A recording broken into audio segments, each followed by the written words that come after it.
सचिन सबको बताता है कि किसी गाड़ी ने उसे उड़ाया है और उसने बहुत बुरा किया। अगर मैं होता ना वहाँ पे तो उस गाड़ी वाले को पकड़ के मारता। रिया उसे पूछती है, लेकिन अब इसकी आंखें तो ठीक है ना? सचिन कहता है हाँ, इसकी आंखें बच गई है और उसका ऑपरेशन हुआ है तो 2 दिन के बाद पट्टी खुलेगी। ये सुन के रोशनी को बहुत अच्छा लगता है, वरना वो बहुत टेंशन में थी और उसकी माँ चुप चुप के रोशनी को देख रही होती है। फिर साइली कहती है कि इनका कोई नहीं है इसलिए यहाँ पे लेके आए। अब साइली की ये बात सुन के अजीब लगता है, क्योंकि इनको ही रहने के लिए यहाँ पे जगह नहीं है और ऊपर से वो रोशनी की माँ और उसके बच्चे को भी लेके आई। वैसे ही रेणुका ने ये सुनते ही कहा कि वाह, आए दिन यहाँ पे घर पे झगड़े होते हैं, कौन कहाँ किस कमरे में सोएगा, और तुम लोग इन राह चलते लोगों को लेके आई। ये सुन के रोशनी को बुरा लगता है, उसकी आंख में आंसू आते हैं, क्योंकि रेणुका ने उन्हें राह चलते कहा है उसके बेटे और आई को। यहाँ पे परेश भी सचिन के पास आता है और पूछता है कि अब इसकी तबीयत कैसी है। तभी सचिन कहता है बाबा अब तो ठीक है, लेकिन 2 दिन के बाद इसको वापस डॉक्टर के पास लेके जाना है और ये दोनों ऐसे हॉस्पिटल में रहेंगे, इसलिए हम लोग इसे घर पे लेके आए।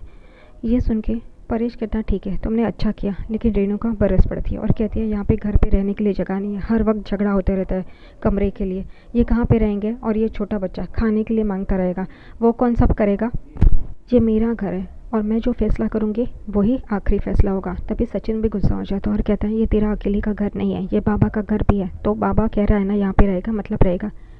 रेणुका को गुस्सा आता है, वो कहती है एक काम करो, किराएदार को बाहर निकालो और वहाँ पे सब लोगों को ला ला के रखो वहाँ पे।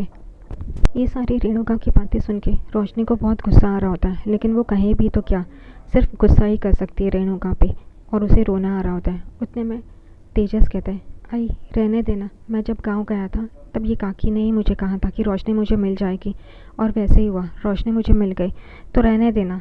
अब रेणुका क्या बोले, उसके लाडले ने अगर कहा है यहाँ पे रहने दो तो बात ही ख़त्म। रेणुका कुछ बोल नहीं सकती, वो कहती है ठीक है, लेकिन वो कहती है कि अब ये लोग रहेंगे कहाँ, किसके कमरे में। तभी तुरंत रोशनी बोल पड़ती है हमारे कमरे में, और सब लोग चौंक के उसकी तरफ देखने लगते हैं, रेणुका, परेश, साइली, सचिन, आकाश, रिया, कि ये रोशनी कह रही है हमेशा कमरे के लिए झगड़ा तो करती रहती है, सचिन साइली को कमरा नहीं देती, और आज ये इन लोगों के लिए, बाहर के लोगों के लिए कह रही है कि मेरा कमरा दे दो इन्हें रहने के लिए।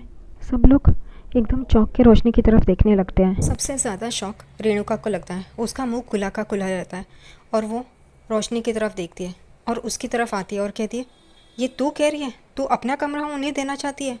रोशनी कहती है हाँ, वो छोटा बच्चा है ना, उसके बारे में तो सोचो, एक माँ ही अपने बच्चे के बारे में सोच सकती है। ये बोलने के बाद सब लोग वापस चौंक के रोशनी की तरफ देखते हैं, लेकिन किसी को भी कोई शक होता नहीं है, यही सबसे बड़ी बात है। आखिरकार परेश कहता है जाओ सब लोग अपने अपने कमरे में जाओ। सचिन को कहता है कि जाओ उनको कमरा दिखा दो।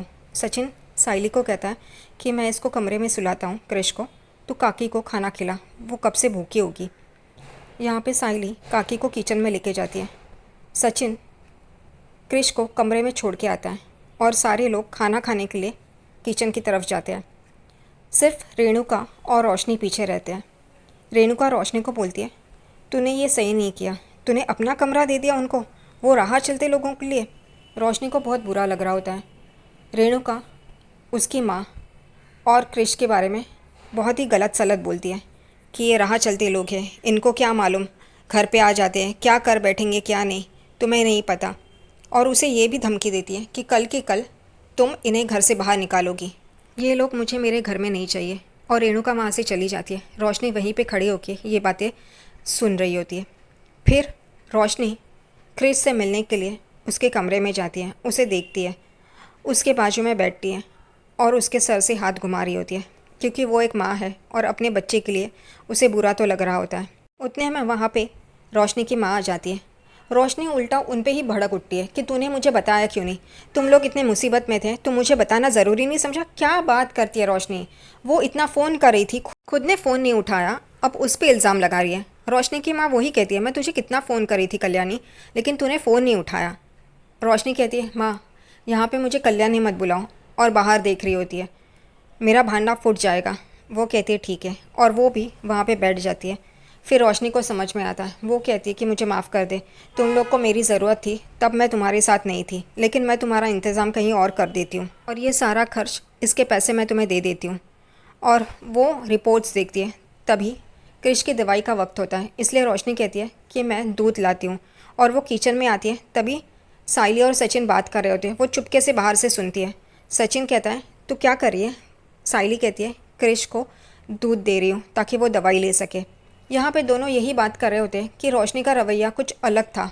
और फिर ये कहते हैं कि ये काकी उस छोटे से बच्चे के साथ अकेली ही घूम रही है, उसे क्या हुआ क्या नहीं वो सब कुछ काकी देख रही है, उसकी बेटी तो कुछ ध्यान ही नहीं देती। ऐसा साइली ने बोलने के बाद सचिन बोलता है कि उसकी बेटी ना एक नंबर की फ्रॉड है, वो पैसे कमाने के पीछे पड़ी है, लेकिन यहाँ पे उसका परिवार, बूढ़ी माँ, वो बच्चा क्या कर रहा है, कैसे हालत में है, उसे कुछ समझ में नहीं आता, बस पैसे कमाने हैं।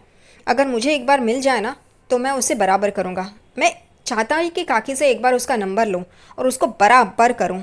ये सब सुन के रोशनी को गुस्सा आता है। रोशनी उनके पास आती है और कहती है तुम लोग क्या समझते हो, उसकी भी तो कोई मजबूरी हो सकती है ना, तुम क्या समझोगे उसकी मजबूरी। और साइली और सचिन एकदम से उसकी तरफ देखने लगते हैं, इससे क्या हुआ, ये क्यों ऐसे भड़क रही है और ऐसे बोल रही है। तभी फिर सचिन बोलता है तू यहाँ पे। वो एकदम से चौंक जाती है कि ये मैंने क्या बोला, ये मुझे पकड़ लेंगे, इसलिए वो कहती है नहीं नहीं मुझे पानी पीना था, इस वजह से मैं यहाँ पे आई हूँ। और वो फ्रिज के पास पानी लेने जाती है। तभी साइली को देखती है कि वो क्रिश के लिए दूध निकाल रही है। तभी रोशनी कहती है तुम क्रिश को दूध देने जा रही हो? वो कहती है हाँ। तभी रोशनी कहती है लाओ मैं दे देती हूँ। तभी साइली बराबर उसे जवाब देती है हम लोग को वैसे भी कुछ काम नहीं है, हम तो दिहाड़ी मजदूर है ना, आज काम नहीं है इसलिए काम कर रहे हैं, कल हमारे पास काम होगा तो शायद ये ना करे। रोशनी को साइली का ताना समझ में आता है क्योंकि ये ताना उसी ने साइली और सचिन को मारा होता है जब साइली बीमार होती है उस वक्त। तभी रोशनी चुपचाप वहाँ से निकल जाती है। यहाँ पे सचिन साइली की तारीफ क्या जवाब दिया है साइली उस खजूरी को, देखा चुपचाप चली गई। साइली बोलती है ये इतना क्यों क्रिश के लिए फ़िक्र करी है? सचिन बोलता है समझ में नहीं आ रहा है, इसका भी एक अलग लोचा है। साइली सचिन को कहती है मैं क्रिश को दूध दे के आती हूँ, इसलिए वो उनके कमरे में जाती है दूध देने के लिए क्रिश को। और रोशनी बाहर ही होती है और वो देखती है क्योंकि क्रिश उसका बेटा होता है और ये सारी चीज़ें उसको करनी होती है, लेकिन मजबूरी है, उसने ये नहीं बताया कि क्रिश उसका बेटा है, इस वजह से वो ये सब कुछ खुलेआम नहीं कर सकती, वो सिर्फ देखती रहती है। रात को क्रिश, उसकी दादी और साइली तेजस और रोशनी के कमरे में सोए होते हैं। एकदम से क्रिश उठता है और कमरे से बाहर आता है और माँ माँ कह के यहाँ वहाँ घूम रहा होता है और एकदम से टकरा के रोशनी उसे पकड़ लेती है जब गिरने जा रहा होता है तभी। और रोशनी उसे अपने पास बिठाती है और उसे कहती है कि तुम कहाँ जा रहे हो, तुम्हें तकलीफ़ हो सकती है, तुम्हें लग सकती है चोट। वो कहता है तुम हो ना काकू, मैं जानता हूँ, मैं देख तो नहीं सकता लेकिन छू के वो देख रहा होता है। और रोशनी को ये सब कुछ देख के बुरा लग रहा होता है, वो बहुत बुरा महसूस कर रही होती है क्रिश के लिए। और वो क्रिश को कहती है तुम यहाँ वहाँ मत घूमो, तुम सो जाओ, चलो मेरे बाजू में ही सो जाओ। और इतने में रोशनी की आँख खुल जाती है। तभी वो देखती है कि ये तो सपना था, वहाँ पे क्रिश तो नहीं है, तेजस बाजू में सोया हुआ है। और वो एकदम से तेजस को देखने लगती है, उसे क्रिश की याद आती है, इसलिए वो चुपके से कमरे के बाहर आती है और दरवाज़ा खोल के क्रिश को देख रही होती है कि वो शांति से सोया है ना। उतने में क्रिश उठ जाता है और माँ माँ कह रहा होता है।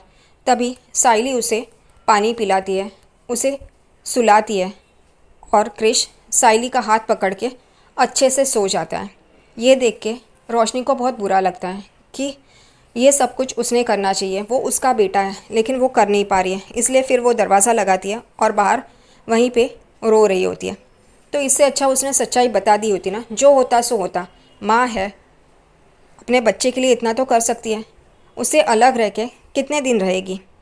अगले दिन सुबह रोशनी शिखा को कॉल कर रही होती है और कह रही होती है कि माँ और क्रिश यहाँ पे आ गए हैं, मेरे पास है, अब मुझे उनको यहाँ से हिलाना है, वरना सबको अगर पता चल गया सच्चाई क्या तो मैं मुसीबत में पड़ जाऊँगी।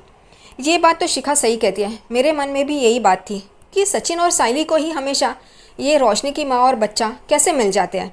शिखा भी वही सवाल पूछती है कि हॉस्पिटल में तेरी माँ यानी कि काकी और क्रिश, उन दोनों को ही कैसे मिल गया सचिन और साइली को। वो रोशनी कहती है मेरी फूटी किस्मत, और क्या, देख मैं माँ और क्रिश को तेरे यहाँ पे छोड़ती हूँ। तभी शिखा कहती है वो सब तो ठीक है, लेकिन तू हर वक्त इस मुसीबत में कैसे पड़ जाती है, और तेरी सास को, तेरी काकू को ये सब कुछ पता चल गया तो। रोशनी कहती है वही तो, मेरा भांडा फूट जाए इससे पहले मुझे उन दोनों को तेरे यहाँ पे लाके छोड़ना है। किचन में साइली काम कर रही होती है और उतने में ही रिया वहाँ पे आ जाती है और साइली मैडम वापस वहीं सबका काम कर रही होती है। रिया आती है और चाय लेती है। साइली और रिया चाय पी रहे होते हैं और बातें कर रहे होते हैं। साइली रिया को सारी बातें बताती है कि कैसे रात को क्रिश ने उसका हाथ पकड़ के सोया था और उसे वो फीलिंग बहुत अच्छी लगी। तभी रिया कहती है यानी कि आप मदरहुड के लिए तैयार है, माँ बनने के लिए तैयार है। तभी साइली हंसती है और कहती है हाँ वो तो है, मुझे बहुत वो अच्छा लगा, महसूस हुआ, लेकिन अभी थोड़े प्रॉब्लम्स चल रहे हैं तो इसके बारे में हम बाद में सोचेंगे। तभी रिया कहती है आप बहुत अच्छी माँ बनेंगी। साइली कहती है मैं बनूंगी वो पता नहीं, लेकिन हाँ सचिन बहुत अच्छा पिता बनेगा। ये सुन के रिया चौंक जाती है क्योंकि सचिन की पर्सनालिटी वैसी होती है।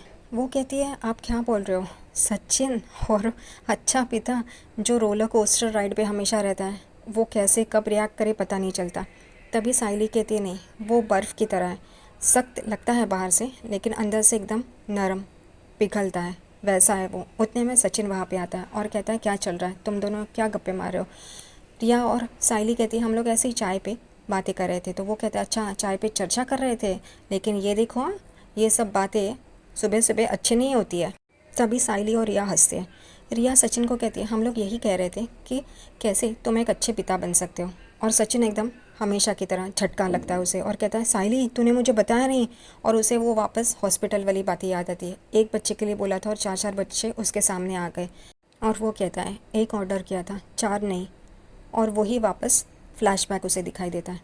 फिर यहाँ पे साइली कहते हैं ऐसा कुछ भी नहीं है सचिन, ये सिर्फ हम लोग सोच रहे थे।